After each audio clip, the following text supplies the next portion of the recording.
At exactly 3:14 a.m., the world stopped spinning for a single silent second. No one felt the movement, but we all heard the sound. It wasn't an explosion, it was a shatter. A sound so massive it felt like the glass ceiling of the universe had cracked right over our heads. Most people thought it was an earthquake. Some thought it was a nuclear strike. But when we ran to our windows, we didn't find fire or dust. We found something far worse. The sky was no longer black. It was no longer filled with stars. The sky had become a ceiling. When I looked out my window, I didn't see the moon. I saw my street. I saw my own apartment building, but it was upside down. I was looking at my room from above, as if the sky had turned into a giant, flawless mirror. Then, every phone in the city buzzed at once with an emergency alert that no government had sent. Stay inside, close your curtains, and above all, do not try to recognize the version of you watching from above. They are not a reflection. They are waiting for their turn at the bottom. My name is Elias. I live on the 12th floor. I used to love the view from here, but now it's my curse. In those first few hours, the world went into a state of shock. Some people were screaming in the streets, others were just staring. But the real horror began when we realized the mirror wasn't just a static reflection. I watched my neighbor in the building across from mine. He was standing on his balcony, looking straight up. In the sky, his mirror self was looking straight down. They were identical until the neighbor in the sky blinked. But my neighbor didn't. There was a delay, a tiny 3-second gap between our movements and theirs. It was as if the things in the sky were trying to copy us, to make us believe they were just reflections, but they were failing. Imagine raising your hand to touch the window. You see your hand in the sky rise to meet yours, but it stops an inch before the glass. It's watching you. It's studying you. It's learning how to be you perfectly. By morning, the sun never rose. There was no light except for the dim, sickly glow of our own cities reflected back at us. The internet was a chaos of theories, but 3 rules started appearing on every forum, written by those who had seen too much. Rule number 1, never look into your own eyes in the sky. If you make direct eye contact, the sinking begins. Rule number 2, if you see your reflection doing something you are not doing, run to a room with no windows immediately. Rule number 3, do not use the mirrors inside your house. They have become open doors. I heard about a woman a few blocks away. She looked up and saw her reflection crying. The woman wasn't crying, she was just terrified. But when she saw her reflection's tears, she felt a sudden bone-deep coldness in her eyes. Her own tears started falling against her will. In less than a minute, her features began to fade, as if she were being erased from reality, only to appear more clearly in the sky. She was replaced. That woman is up there now, looking down at her own soulless body, walking the streets below.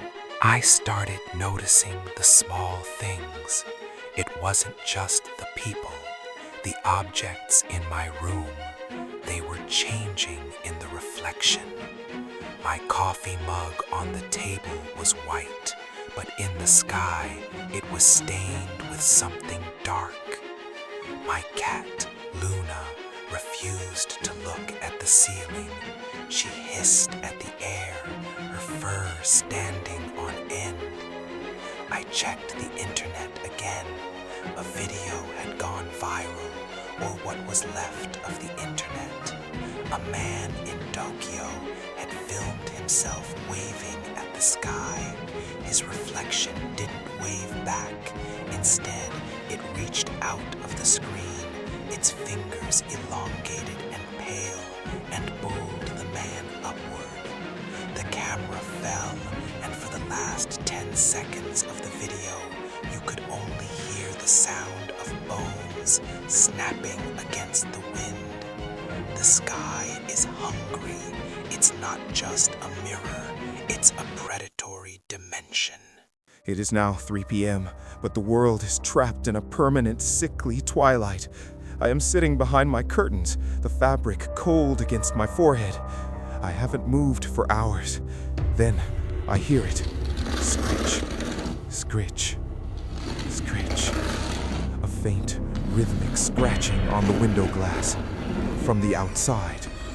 I reminded myself I am on the 12th floor. There are no ledges. No one can stand out there. My heart began to hammer against my ribs like a trapped bird. I reached for the edge of the curtain, my hand trembling so hard I almost lost my grip. I looked. There was no one on my balcony. But when I looked up at the mirror apartment, I saw him. Mirror Elias. He wasn't standing. He was pressed flat against his upside-down window, his skin looking like gray parchment. He was staring directly at the spot where I was standing, as if he could see through the fabric of my reality. Then he smiled. It wasn't a human smile. His jaw unhinged, stretching too far, revealing rows of teeth that were far too sharp. He held a jagged shard of glass, and he began to carve something into the window. The sound echoed in my room, not from the sky, but from my window. Every scratch he made above appeared as a crack on my glass below. The message was clear. I'm tired of standing on my head. Can we swap now? Suddenly, the power cut out. The hum of the refrigerator, the light from my phone, everything died. The silence that followed was heavy, like being buried alive. Then, the sound of my front door. Click, creak. The heavy deadbolt, the one I had locked and double-checked, slid open as if by an invisible hand. I realized then, rule number 3, do not use the mirrors in your house. I had a mirror in the hallway, a large antique one. I could hear footsteps now, wet, heavy footsteps, as if someone were walking with waterlogged shoes. They were coming from the hallway, from the mirror. I am currently hiding in the closet. I have my recorder. I have a knife. But I can see the crack under the door. A shadow is blocking the light. My own shadow. But I am inside the closet. So who is standing outside? If you find this, don't look for me. And for God's sake, don't look at the sky. They are already here. They are in our hallways, in our bedrooms, wearing our faces. The reflection is no longer in the sky. It's in the room with me. Part 2 is coming soon. If I can survive the night. Did you hear that? The scratching. It's on the closet door now. Good night, and don't look up.